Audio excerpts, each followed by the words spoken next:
So to discuss how voting went in Grenada, we are being joined live by the CCJ Advisory Committee member and attorney Ruggles Feguson. Hello Ruggles, thank you so much for joining us. Hi, good evening, and good evening to all listeners and viewers. Greetings from Grenada. So how was voting today? Has turnout been high or have people been staying away? No, very low voter turnout. In fact, based on the final figures that I'm seeing, you had a voter turnout of just about 22,000 out of a voting list of over 7,000. So it was a very low turnout. Uh, In fact, probably as low as the last referendum in 2016. And in Grenada, the results are already out. Have out of the total voters, the no votes have failed.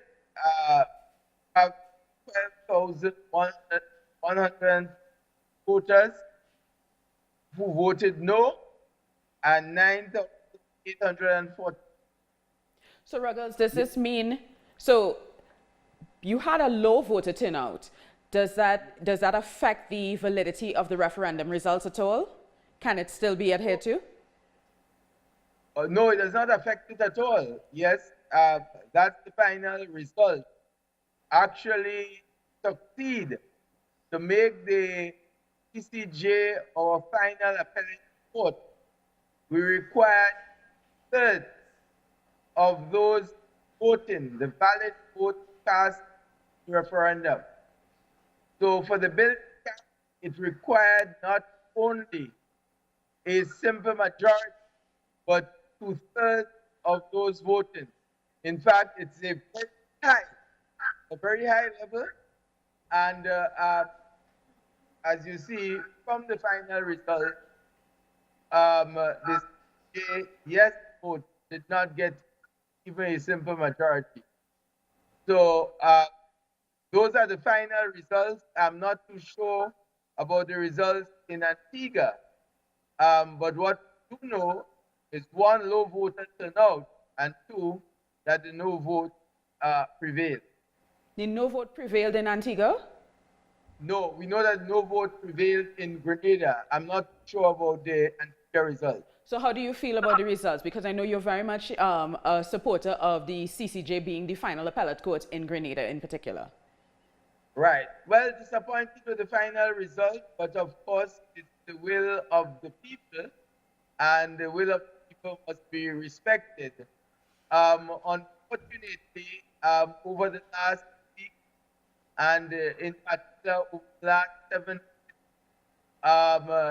vote took a very political turn in that the opposition came out openly and say vote no.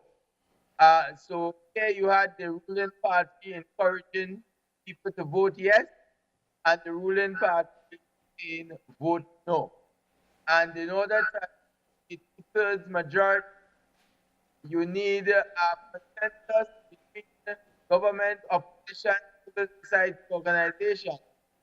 And regrettably, going into a referendum with one side saying yes and one side saying no, it's almost impossible to achieve a 2/3 majority, especially in the context of an issue that is not a very exciting issue.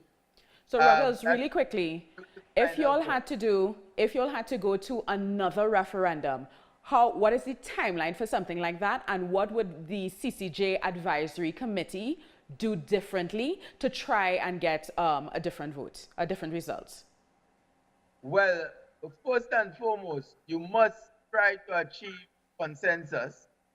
Secondly, you need to reach out to the people throughout the length and breadth of the country, in the communities, in the workplaces, and whole eyeball session.